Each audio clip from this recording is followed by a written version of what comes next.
My name is Kennedy Dawson. I'm 33 years old, a financial advisor living in Chicago. My life used to be mapped out as clearly as an Excel spreadsheet, logical, orderly, no room for error, until the day I walked into a wedding in Malibu and realized I wasn't a guest. I was the victim. No one turned to look at me.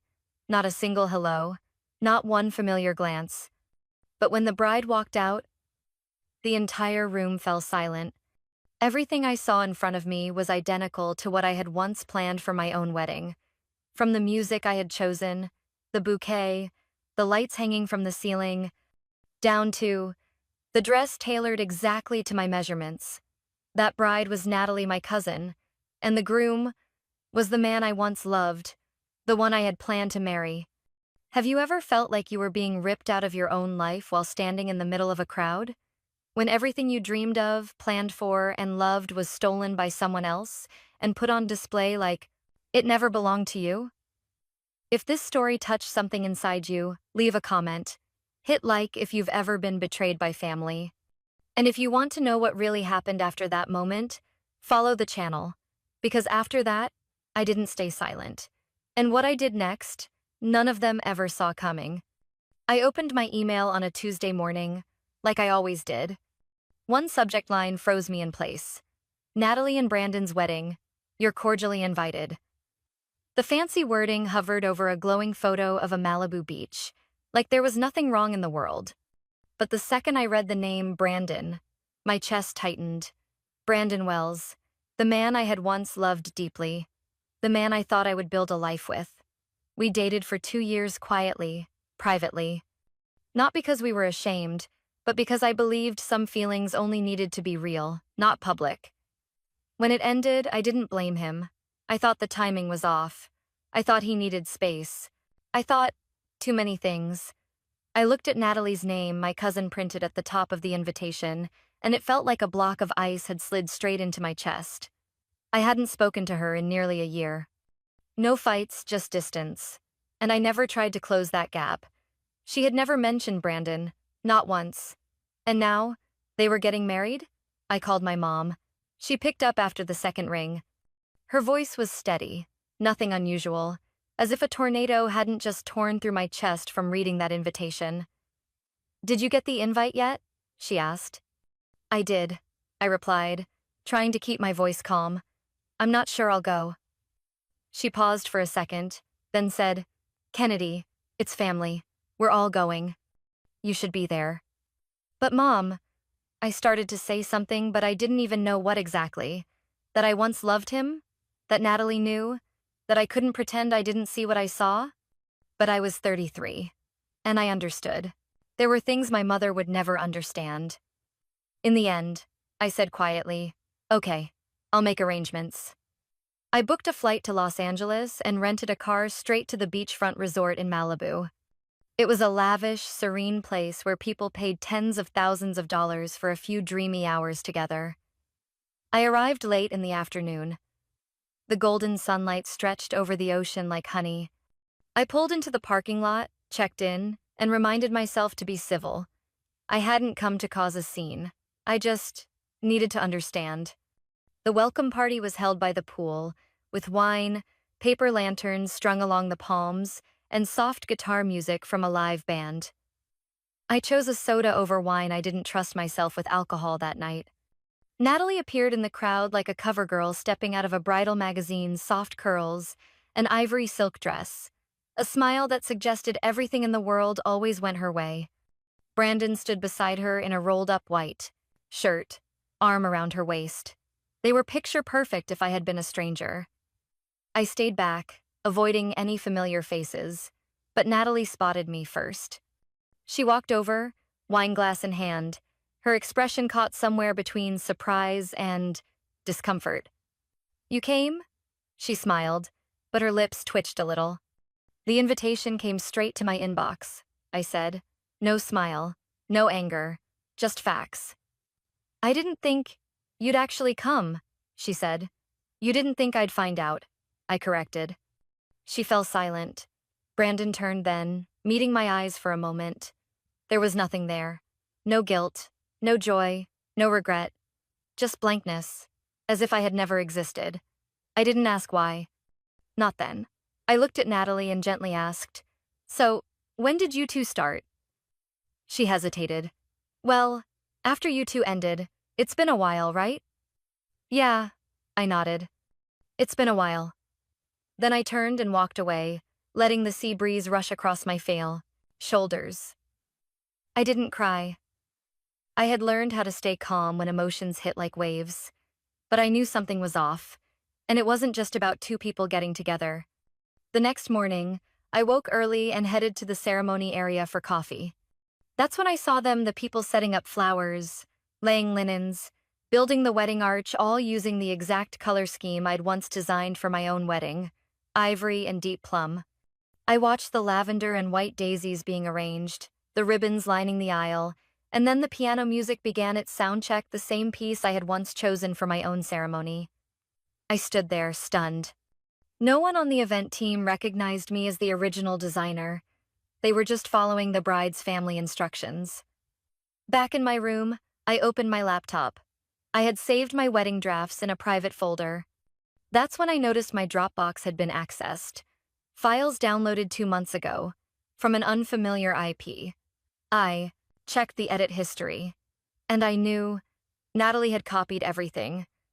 She hadn't just taken the man I once loved. She had taken the wedding I dreamed of. I don't know what you'd do in a moment like that. Maybe you'd cry, maybe you'd leave, maybe you'd scream. But I sat down, placed my hands on the keyboard, and started a new folder. Not for revenge, but to document, to remember, to prepare for what I knew was only the beginning. I took a seat in the third row, surrounded by guests I barely knew. They chatted politely, champagne glasses in hand, the late afternoon sun casting a warm glow on the ivory ribbons swaying gently in the breeze.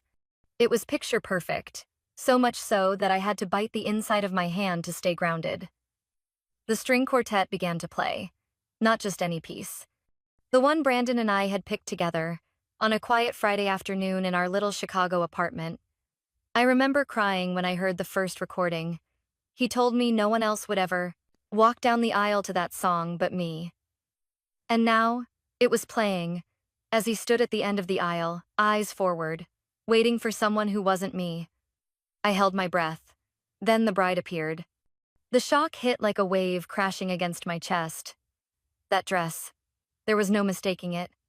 It was the design I had commissioned at a private boutique in Lincoln Park, with a seamstress who measured every inch of my figure. A soft V-neck, deep back, delicate lace sleeves.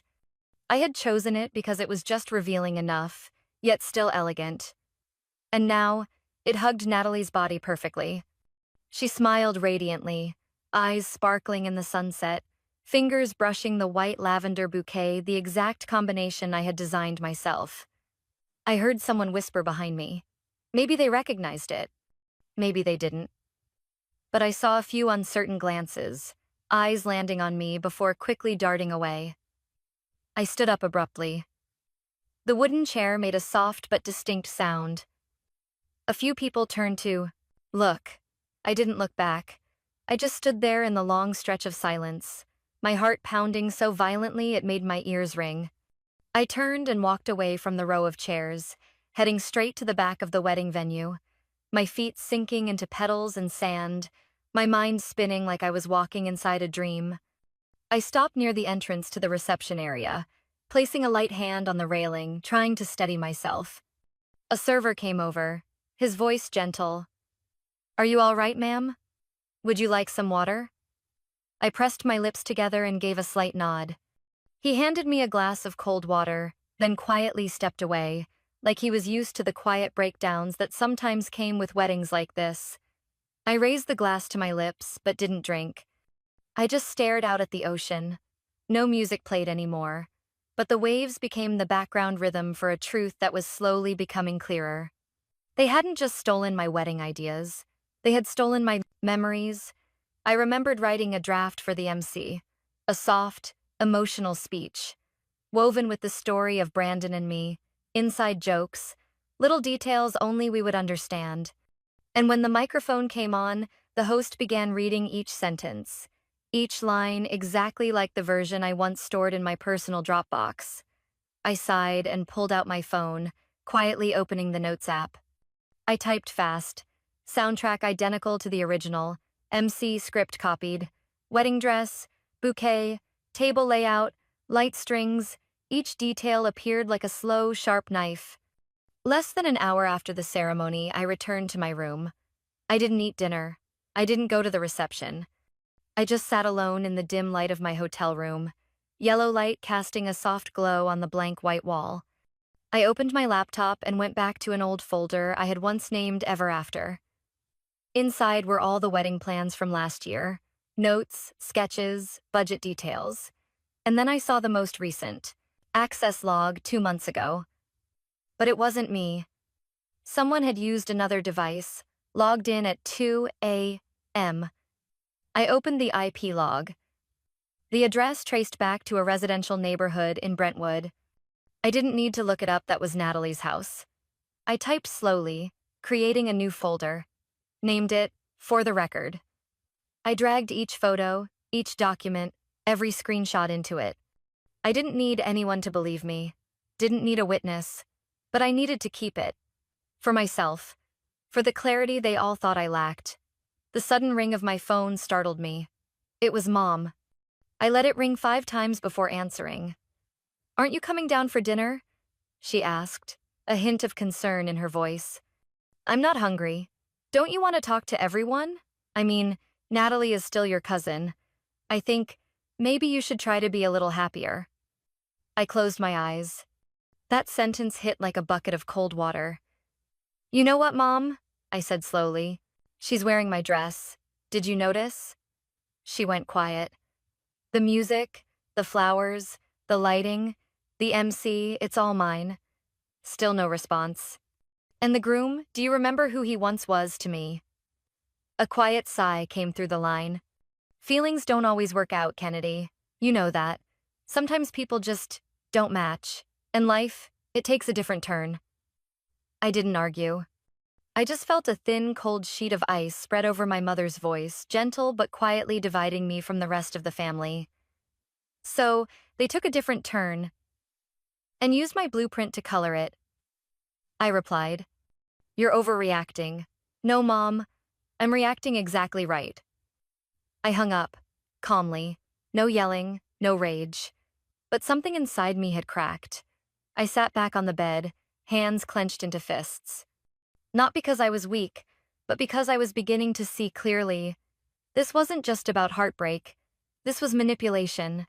A quiet theft wrapped in the disguise of family. And I couldn't stay silent the way they expected. Not anymore. I still remembered the day Brandon and I officially became a couple. It was during our final year of college, buried under lectures, final projects, and broken sleep in a freezing dorm. We weren't the flashy couple. No big romantic posts, no staged photos on social media. Love between us started with small things. A coffee delivered to the library, a handwritten note tucked inside a book I was reading, a dinner made from whatever scraps were left in our shared student fridge. Brandon was never the expressive type. But with him, I always felt safe. He didn't talk much, but he listened deeply. There was a week I had migraines from thesis stress. He stayed with me every night, didn't leave my side. We didn't have to say "I love you" out loud, we lived it quietly, every day. The cracks began to show that spring. I got an internship at a major investment firm in Chicago. The pressure was brutal, long hours, 0 mistakes allowed. I was wound so tight I barely ate, barely slept, and right in the middle of it, I found out I was pregnant. I still remember sitting on the dorm bathroom floor, test in hand, shaking. I collapsed onto the cold tile. I had imagined hundreds of scenarios for my future, but never this. Not at 22. Not while trying to break into the world of sharp suits and colder hearts. I called Brandon that night. He stayed silent for a long time, so long I thought I'd lost him already. But finally, he said just one thing: "We'll figure it out."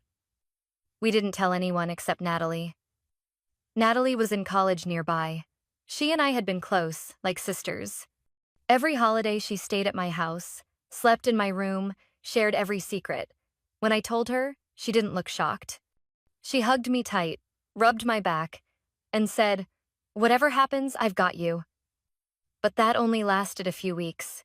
I started having terrible cramps, constant fatigue. One morning, I collapsed outside the office. They rushed me to the ER. Brandon arrived within 15 minutes, out of breath, eyes red. But it was too late. I lost the pregnancy. My body gave out. My spirit sank. No one in my family ever knew. I didn't have the strength to tell them.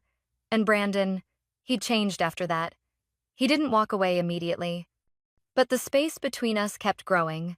Maybe grief, maybe fear, or maybe he didn't want to stay. I was the one who ended it. It was a stormy afternoon at Union Station. I handed him a short letter, told him we needed space. He didn't argue. He just hugged me tight, then walked away in silence. And Natalie, I never saw her again after that. She went quiet. No texts, no calls. I thought she was giving me space. Now I'm not so sure. Those memories crashed over me like a midnight storm as I sat alone in that hotel room in Malibu, watching Natalie's wedding unfold with every detail, borrowed from my own pain. I wondered, did Natalie ever understand what losing that baby meant to me? Did she realize that stepping away from Brandon wasn't weakness, but the only way I knew how to preserve the last shred of my dignity? Or did she take my silence as an open invitation to quietly step into the place I once held? A part of me still wanted to believe Natalie didn't intend to hurt me, that maybe love came later, that Brandon made the first move, that they thought I no longer cared, but I couldn't ignore the chilling precision in every detail of that wedding. How did Natalie know that exact song? How did she get the wedding dress design that only I and the seamstress knew about? How could the MC's script match word for word the draft I had saved in my private folder? I checked my email. In one of my old inboxes, I had sent those wedding planning files to Brandon, asking for his opinion before we broke up. Among them, one file had been opened by a secondary address, Natalie's backup email. I hadn't noticed it when I hit send, since she had once borrowed my laptop. Back then, I didn't think twice. We were family. I didn't keep boundaries. I didn't use passwords. Maybe that's when my mistake began. I never told anyone about the miscarriage. Not a word. I believed silence was the safest way to protect myself. But maybe that very silence opened the door for others to rewrite my story with their own hands. I looked at myself in the mirror. A 33-year-old woman who once thought she was strong enough to survive anything. But I realized I was only strong as long as no one sifted through my memories, staged them like a play, and began swapping out characters and rewriting lines. I sat back down at my desk and turned on the brighter lamp. My hand trembled slightly as I opened the For the Record folder, but not from pain. This time, it was because I had begun to see the boundary between truth and illusion. It wasn't blurry anymore. I opened a new file and typed the title line, A History of Manipulation, and I began to write, line by line, day by day, memory by memory, not for sympathy, but so I would never forget who I was and who tried to turn me into someone else. I remembered clearly that afternoon Natalie dropped by my apartment in Chicago. It was deep, winter, cold rain, half-melted snow on the streets. She came carrying a tin of cinnamon cookies and a bottle of red wine. Said she just wanted to visit, it's been too long. I never imagined that would be the last time we sat together in the same room where I still believed I was sharing something real with someone who truly cared for me. That day, I was worn out after a brutal week at work. I had been prepping a major presentation for the board, and my head had been spinning all week. I remember sighing with relief when Natalie showed up, all sunshine and lightness as usual. She had a way of walking into a room that made it feel warmer, even in the middle of frigid January. We sat on the floor, opened the wine, snacked on cookies, and chatted about random things. Natalie asked casually about my job, then shifted the conversation to Brandon. I said very little. I didn't want to rehash any of it. She just nodded silently, then suddenly said, I think, if a woman doesn't know how to keep her man, he's going to leave eventually, no matter what she does. I turned and looked at her. That sentence wasn't comfort. It wasn't advice. It was a declaration. "Who are you talking about?" I asked. Natalie gave a faint smile, set her wine glass on the table, and stood up. "I just think smart women should know when to let go. And if you've already let go, maybe you should let someone else hold on, don't you think?"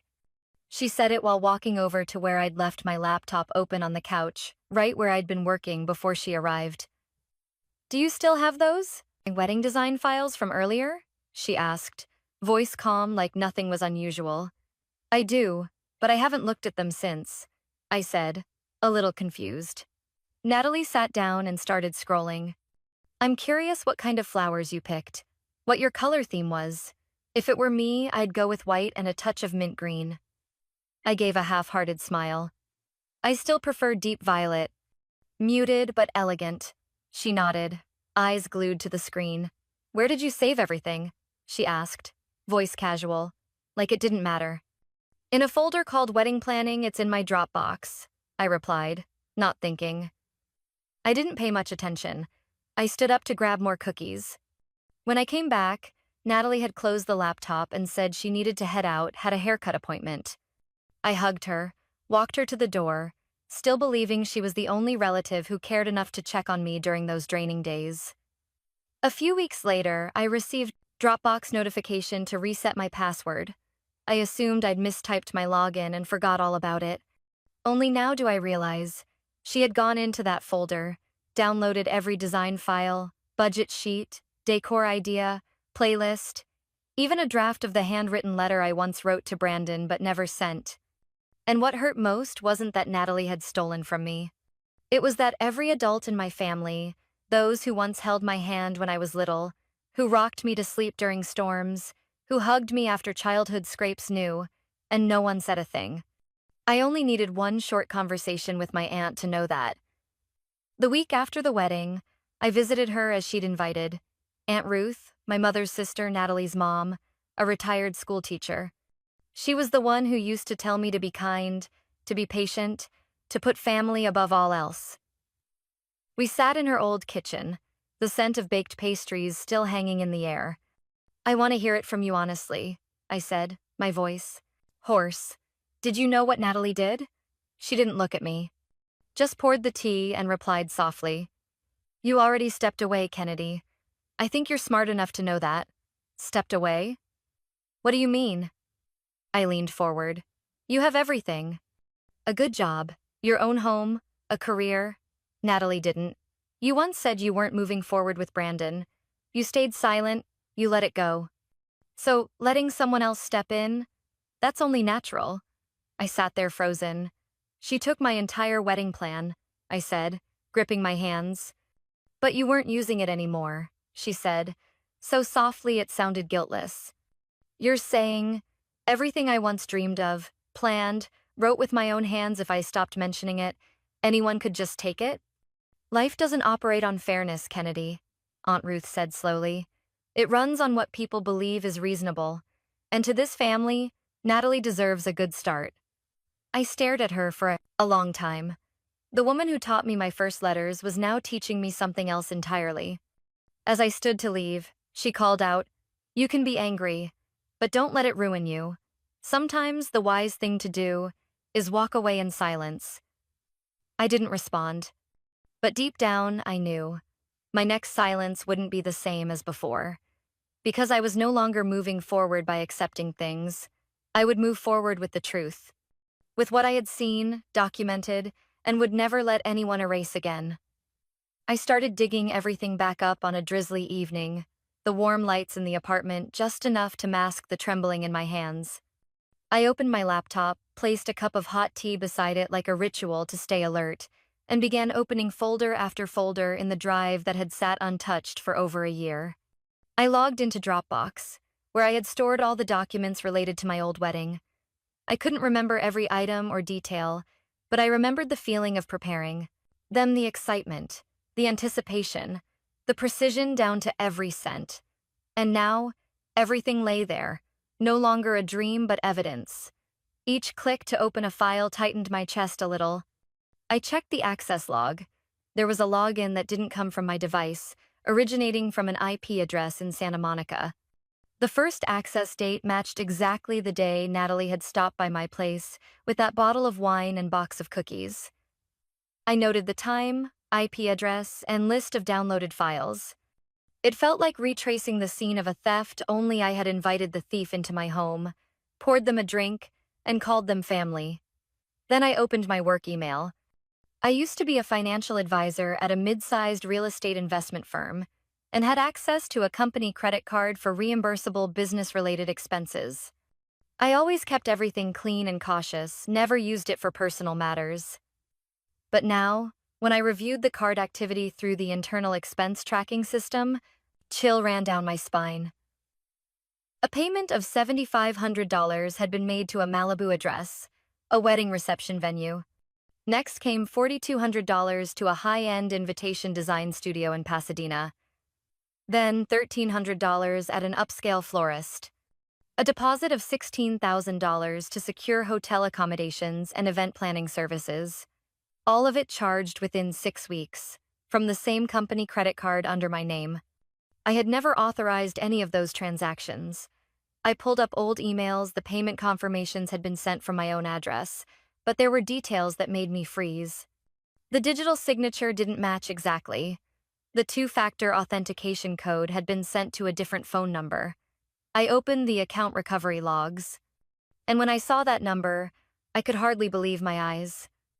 The last 3 digits matched the number Natalie used back in college when we signed up for a shared study room service. She didn't just steal my design. She used my name, my account, and my company's system to pay for her own wedding with Brandon. I kept searching through my inbox. At that point, I still couldn't believe Natalie would go that far. But then I saw an email confirmation for a wedding dress order from the boutique where I had once commissioned mine a custom gown made to my exact measurements. The order was under my name, but the shipping address was an apartment in Venice Beach. Who lived there? I searched the old registration records. It belonged to Karen Becker, a former classmate of Natalie's and a freelance stylist. Once again, Natalie used the identity I had built my name to place orders for a dress, invitations, flowers, and to pay for her entire wedding. In total, I recorded 14 transactions, amounting to more than $42,000. I don't know what you would do if you discovered someone you loved had slowly slipped into your shadow, using your name to build their dream. I only know that I sat in silence for hours, watching each invoice appear line by line, not angry, not screaming, but sinking into a kind of cold clarity. I opened a new spreadsheet, created columns for time, transaction, shipping address, associated contact, and attached evidence. I titled the file, Ledger of Reclamation. I printed every receipt, saved every email, took screenshots of each transaction on the screen. Then I messaged the company's head accountant. I need a private meeting to discuss some irregularities in the company card account. I knew this wouldn't be resolved quietly, but I wasn't planning to stay quiet either. Everything Natalie had taken from me, love, memories, dreams I had let her take without protest. But $42,000, legally tied to me, under my financial responsibility involving company assets? No. I couldn't let anyone think I was a fraud. I couldn't let Natalie keep walking as if she hadn't stepped over anyone to get there. I looked at the title line on the spreadsheet and typed a small note at the bottom of the page. Not for revenge, but to remind them I never disappeared. I went to Mr. Frederick Coleman's office on a late Thursday afternoon. The sky was overcast, mist settling over the windows, casting the historic River North district in a gloom that matched the rows of aged oak bookshelves in the office where he had once worked with my father. Mr. Frederick was well into his 70s, with thinning white hair, sharp eyes, and a handshake still firm as ever. To me, he wasn't just my father's longtime lawyer, he was a witness to nearly every turning point in our family's life since my father's passing. "Take a seat, Kennedy," he said gently, his voice warm and calm. I sat down, trying to steady my nerves as he opened a drawer and pulled out a carefully preserved file folder. The papers still carried the faint scent of aged parchment. "You asked about the estate documents from 2015, he said. And I believe it's time you knew everything. I swallowed hard. The day your father passed, our legal team drafted a temporary asset distribution based on the original will. He left a parcel of land in Springfield, a scholarship fund, and shares in the investment trust he had created when you were in high school. I vaguely remembered my father mentioning a fund set aside for my daughter, but I never knew the amount or how it was managed. After the miscarriage, I stopped caring about money. I was just trying to survive. Mr. Frederick opened the folder and slid it toward me. "This is the original version," he said. "And this is the version that was submitted to the probate court in 2016, when your mother and Ruth petitioned for a change in estate supervision." I flipped through both documents, comparing them line by line. The section naming sole beneficiary, Kennedy Dawson, in the original had been altered. The submitted version included a 2-page addendum requesting the authority to reallocate assets, while the heir was under treatment for mild anxiety and depressive disorder following a health-related incident. I stared at that line. My vision blurred. "I was undergoing therapy," I whispered. "Not hospitalized. I never lost legal capacity." "I know," Mr. Frederick said. "But with a psychologist's certification and 2 family members acting as guardians in agreement, the court usually doesn't look too deeply. At the time, your mother and Ruth requested temporary financial oversight to ensure stability, but never returned control afterward." "And I was never notified?" Mr. Frederick let out a sigh. "I did send a copy of the notice to your old address in Evanston, but afterward, the asset records were transferred to them. At the time, you had just taken 2 months off school due to health issues. Then you changed jobs. Everything was a bit chaotic. You might not have noticed." I leaned back into the chair, feeling like layers of me were slowly being scraped away. "How much was the total value of the estate back then?" I asked, my voice no longer shaky, only tightly restrained. "Close to $600,000, he said, "including shares, real estate, and portfolio investments." I closed my eyes. $600,000, an amount my father had spent nearly his entire life saving, with the sole purpose of making sure I had a strong foundation so I'd never have to bow my head to anyone. And yet they, my mother and Ruth, had quietly used what they called protective authority to shift it all into their own hands. "Can I still get it back?" I asked. Mr. Frederick nodded slowly. "If you have evidence that the transfer was done without transparency, or that they exploited your mental state to seize control, you can file a civil suit. But you'll need to prove 2 things. 1, that you were fully competent at the time, and 2, that the assets were misused afterward against the original intent." I nodded. "I have a formal diagnosis from a licensed physician confirming I was never incapacitated," I said. "And I've just documented over $42,000 in charges made on a company credit card under my name for Natalie's wedding. She's the one who ended up with the assets you were meant to receive." "Mr. Frederick murmured. I pressed my lips together.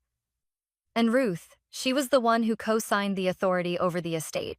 I knew I was stepping into dangerous territory, not because I didn't have the right, but because I was about to break apart a carefully constructed illusion of a loving, respectable family built not on trust, but on legal loopholes, silent manipulation, and binding contracts."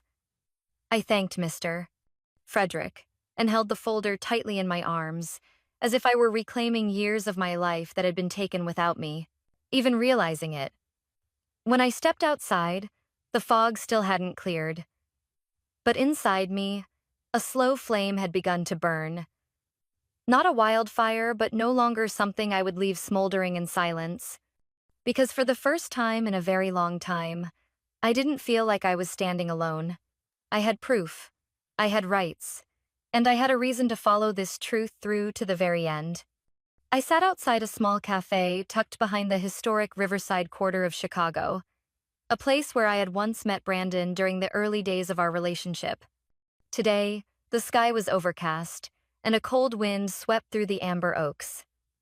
I chose a table in the corner, my back to the door, hands wrapped around a warm cup of tea to stop them from trembling. I had arrived nearly 30 minutes early, not out of anxiety, but because I needed space to gather my thoughts. Brandon arrived on the dot. Tall, lean, wearing a simple button-down shirt, his familiar face now carried a note of caution in his eyes.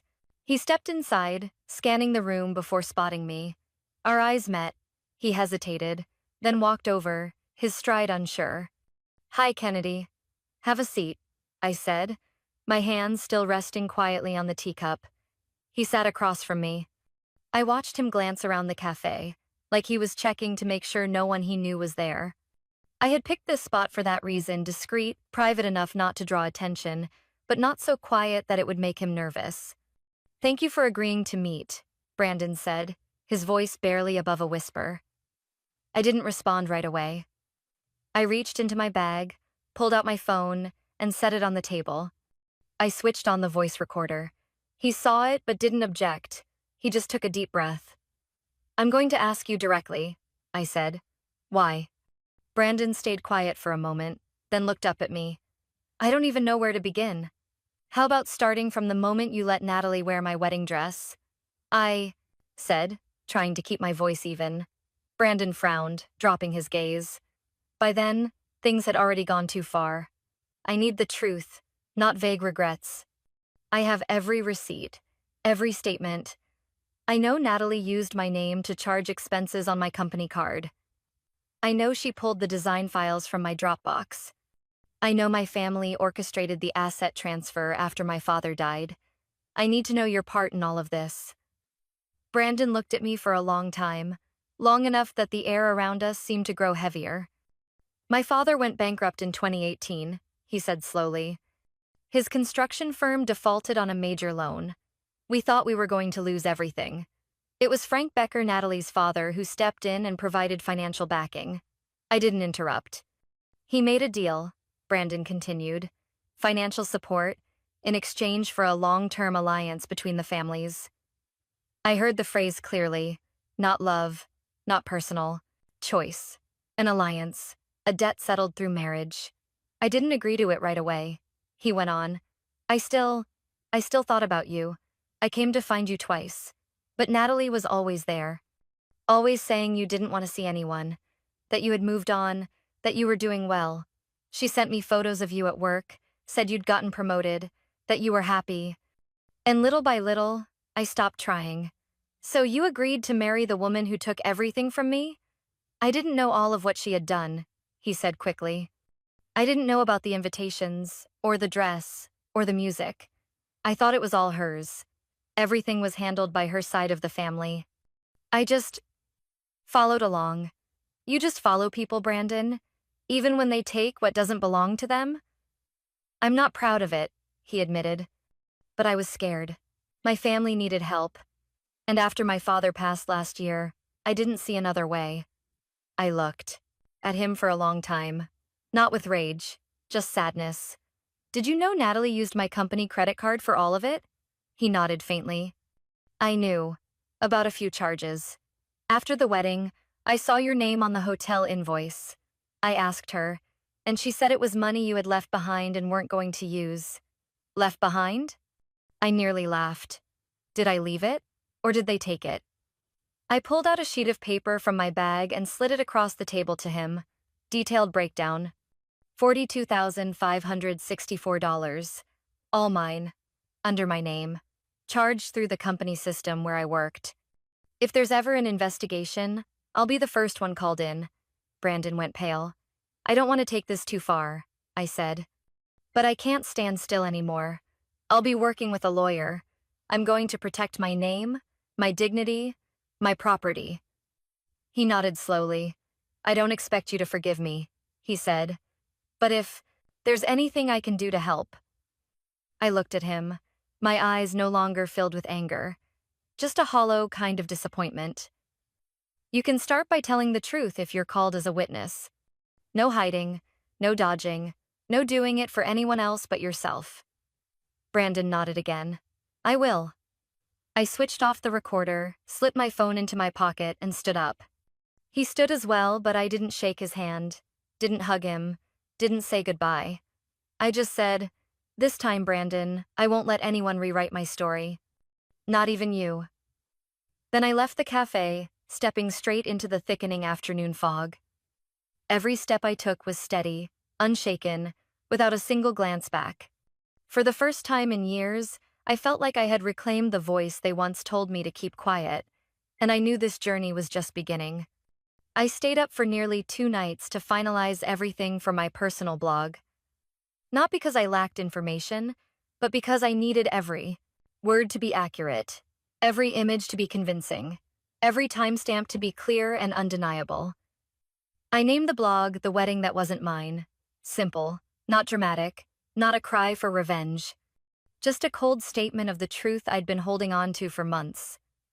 The first post I uploaded was a photo, a white lace-trimmed wedding dress, hanging quietly in the fitting room of Mayfair Bridal in Chicago. Right below it, I added a screenshot from Natalie's wedding video. She was wearing that very same dress, not a single detail changed. I wrote, "I had this dress custom-made last October. I measured every inch, selected every piece of lace. But I never got to wear it, because I never got the chance. The wedding was stolen from the concept to the finances and the memories too." Next, I uploaded photos of corporate credit card statements, email confirmations for wedding services booked under my name, but delivered to Natalie's address, transaction records sent to the Invitation Design Studio in Pasadena, and most notably a photo of a handwritten letter from Brandon, where he admitted he was pressured by my family to marry Natalie as repayment for a private financial debt between the two families. Each image had captions, timestamps, verifiable links. No exaggerations, no distortions. No one could say I was making it up, and I left the comments section open. In less than 36 hours, the post was shared nearly 3,000 times. The first comments came from people I didn't even know. I've had relatives borrow my name in financial dealings too. "You're incredibly brave. Most of us stay quiet. Thank you for speaking up. Can't believe family would do this. They deserve to be called out." A day later, the blog made it into the trending news column of a local feature. The stolen wedding dress and the shocking accusation from a bride erased from her own life. My name appeared in the subheadline. A photo of Amy in a gray coat standing in front of an old building in Chicago, taken from my LinkedIn profile, was used. I figured someone in the media had traced it. They always find what they need. That afternoon, I received an official email from the legal office representing the Becker family, my mother's side, Natalie's side. The message was brief. "We request that Kennedy Dawson immediately cease all publication of defamatory, slanderous, and reputation-damaging content related to our family. Failure to do so will result in legal action being pursued by the plaintiffs." I just smiled. Because I had everything I needed. I sent a response through my own attorney, Mr. Melvin Chase, a man who had worked with my company in prior internal disputes. I trusted that he wasn't someone easily swayed by influential names. My reply included a file over 40 pages thick, titled Counterclaim, Kennedy Dawson versus Natalie Becker, an involved parties list of accusations. Identity theft. Natalie used my personal information to register wedding services, made payments using my business credit card, and committed electronic fraud. Financial fraud. Transactions exceeding approved limits were carried out without my consent, causing potential losses to both myself and the company I worked for. Document forgery. The service agreement for wedding planning, signed under my name, was confirmed to have a forged signature by legal verification. Breach of trust. Natalie accessed my private Dropbox account without permission, extracting wedding design data that was my intellectual property and personal preparation. Misappropriation of personal assets, including design files, copyrighted wedding visuals, and funds withdrawn from my account for an event held under her name. I attached the recording of my conversation with Brandon, scanned copies of my original signatures, Dropbox access logs, IP history, and a formal complaint from my company's finance department. Every detail was notarized. Natalie's lawyer responded 3 days later. His tone was noticeably softer. My client is deeply distressed by the public shaming of her family on social media and wishes to resolve the matter through reconciliation. I didn't back down. My family isn't being shamed. They're being named for what they did, I said at our first mediation meeting. Natalie didn't show up, but Aunt Ruth did, along with my mother and two representing attorneys. Ruth remained composed, while my mother looked at me like she didn't recognize her own daughter. I sat up straight, hands on the documents, gaze unwavering. "What do you want?" my mother asked, finally breaking the silence. I looked her right in the eye. "I want to be acknowledged as the sole person my father chose. I want his estate returned to the rightful heir. I want my name cleared legally and socially. And I want those who manipulated me, whether through family ties or emotional leverage, to be held accountable." No one responded. They didn't think I'd go through with it. They thought I'd wear out, feel ashamed, and quietly back down. But they were wrong. I stood, closed the file, turned to my lawyer, and said, "Let's begin filing the lawsuit." It wasn't a threat. It was a declaration. And I wasn't saying it for them. I was saying it for myself to confirm that I would see it through. The official hearing was set for a Monday morning in early October at the county courthouse in downtown Chicago. I arrived early, wearing a light gray suit, neat and modest. Not to impress anyone, but to remind myself that I was no longer the daughter dismissed, no longer the bride erased from her own wedding, but a citizen with the right to speak and defend the truth. The courtroom was wide, with long wooden benches and sunlight streaming through tall windows, dividing the air in two: half the coldness of law, half the weight of personal emotion. The Becker family sat across from me. Aunt Ruth looked unbothered, like this was just another boardroom meeting. My mother avoided eye contact altogether. And Natalie sat silently, without her usual bold makeup. She looked worn down, almost fading into the glamorous image she had once worked so hard to build. When the judge called my name and asked me to present my case, I stood, took a deep breath. My voice did not shake. I had been preparing for this moment my whole life. "My name is Kennedy Dawson. I stand here, not to humiliate anyone, and not out of anger.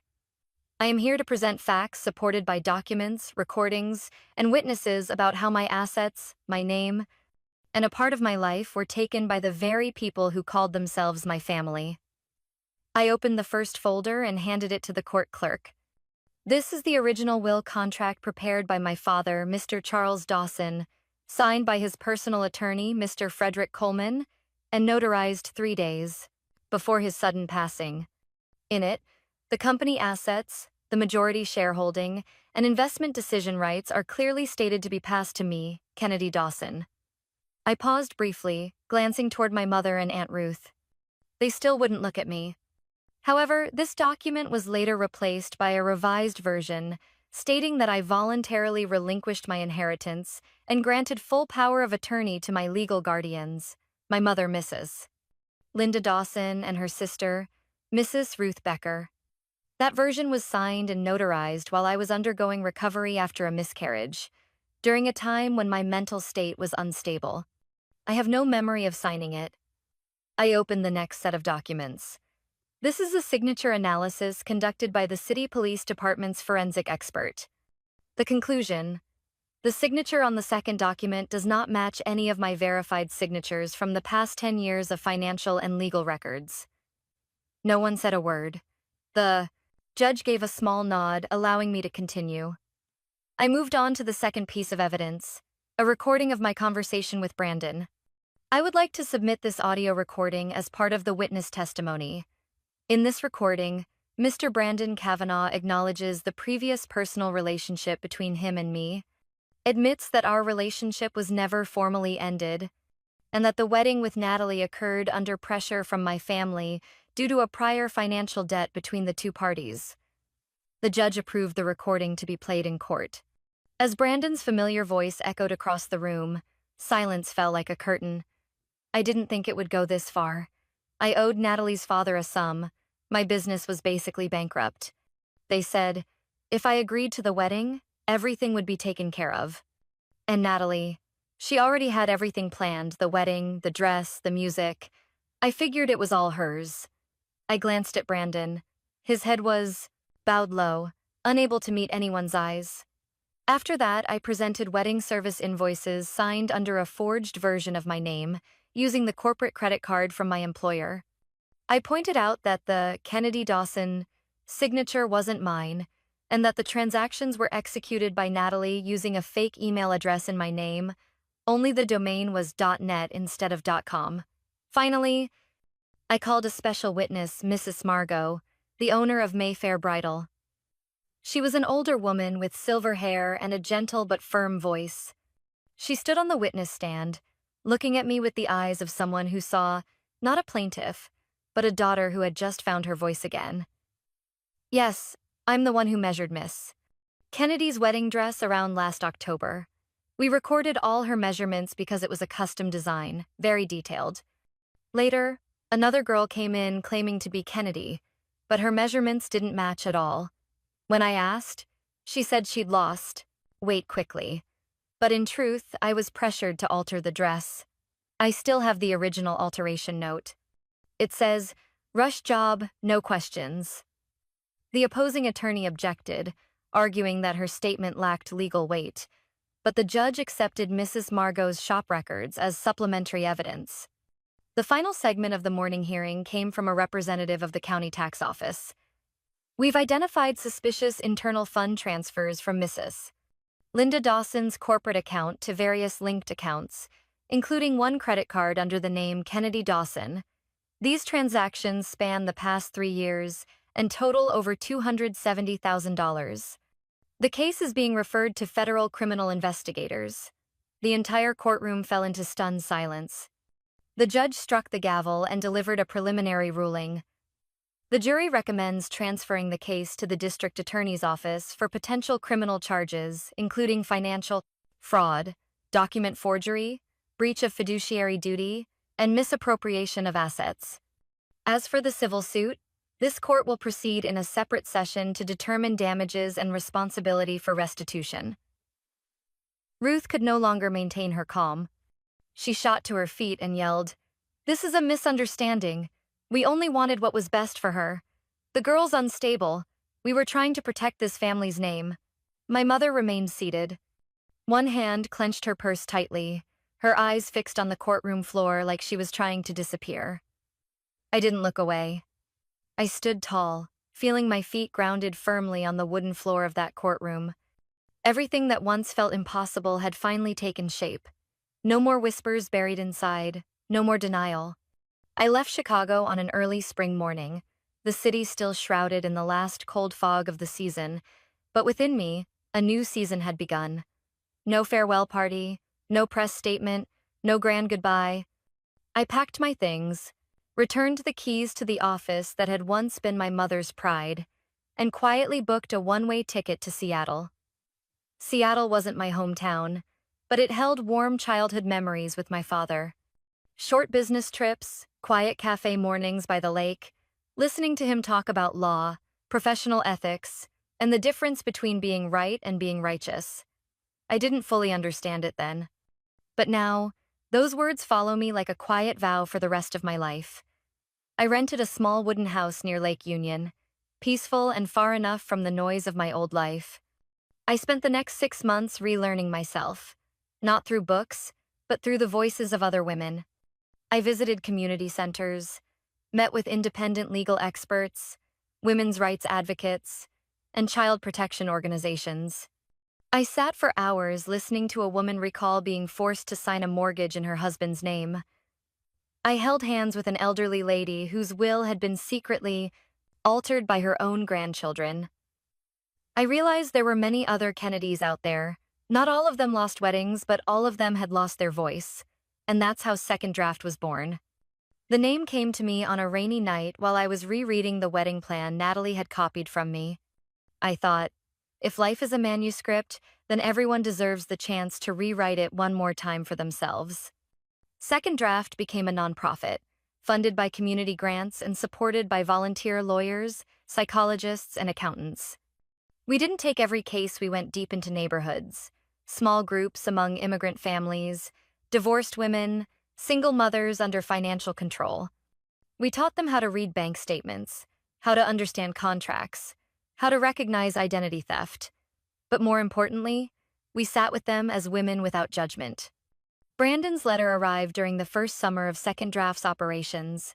It was a thick envelope, handwritten in the same script I knew well. Inside was a 4-page apology. He wrote about shame, weakness, and the fear of being seen as a failure by his family. He admitted he had always known Natalie wasn't the right choice, but felt it was too late to turn back. He enclosed transfer documents for all assets tied to me, including the old house purchased using funds from Natalie's father's trust, and a note, "If you can, let me try again." With honesty. I read the letter once, filed it away in a drawer, never replied. Some things, once broken, can be mended, but others are better left with the cracks, as reminders. That fall, I was invited to speak at the annual Women and Justice Symposium at the University of Washington. I was going to decline. I'm not a speaker. I don't like standing in front of crowds. But then I thought of the women I'd sat beside whose hands I held who cried when they first held a property deed with their name on it. I stepped, on stage in a simple ivory dress, hair pinned neatly, no sparkling jewelry. The hall held nearly 300 people, all ages, all colors. The spotlight hit me no longer wedding lights, no longer a stage prepared for someone else. This light was truth. "My name is Kennedy Dawson," I began, my voice soft but steady. "I used to be a girl who believed love was enough to protect me from manipulation, that family was always the safest place, and that if I just lived a good life, everything would fall into place." The auditorium was completely still. But I was wrong. I spoke about a wedding that never happened. About a wedding gown whose measurements were altered. About the $42,000 I had to repay for things I never used. About an inheritance contract that was altered while I was in psychiatric recovery. About a mother who chose silence, an aunt who chose control, and a man who once claimed to love me, who chose debt over truth. I didn't shed a fing's tear. "I'm not standing here today to talk about pain," I said. "I'm here to say this. Anyone in this room, no matter what they've lost, has the right to rewrite their story." I paused and took a deep breath. Second Draft isn't a place to start over. It's a place to acknowledge that the past happened and that we can still move forward, more grounded, more aware, and more empowered. Before I stepped down, a woman stood up from the last row. She didn't speak. She simply placed her hand on her chest and nodded. Her eyes held something I thought I might never find again, unspoken understanding. As I walked off the stage that day, sunlight poured through the large glass windows lining the hallway. A young student came up to me and handed me a small piece of paper with a handwritten note. "I'm rewriting my own draft, too. Thank you for giving me the courage." I held that note tightly in my hand, then looked up at the sky outside, where the sun was, slowly setting behind distant snow-capped mountains. And I thought, I didn't lose my wedding. I reclaimed myself. My story could have ended there, but I know somewhere out there, many are still living in silence, in sacrifices taken for granted, in relationships where trust is traded for control and silence. I don't share my experience to place blame, but to pose one question to all of us. If it were you, would you choose silence? Or would you stand up and reclaim your voice? Have you ever felt like you were written out of your own story? Been the one planning, sacrificing, loving, only to be replaced without explanation? If so, I'd love to hear how this story made you feel. I invite you to share your thoughts, your perspective, your experiences, even your long-held pain, because sometimes one story told at the right time is all it takes for someone to begin rewriting their own. If my story touched a corner of your heart, don't hesitate to follow this channel. There are so many more real stories waiting to be shared. Stories of family, of hurt, of betrayal, but also of strength, healing, and courage. Let's walk this journey together, not just to listen, but to understand, to feel, and to make sure none of us has to go through these silent years alone ever again.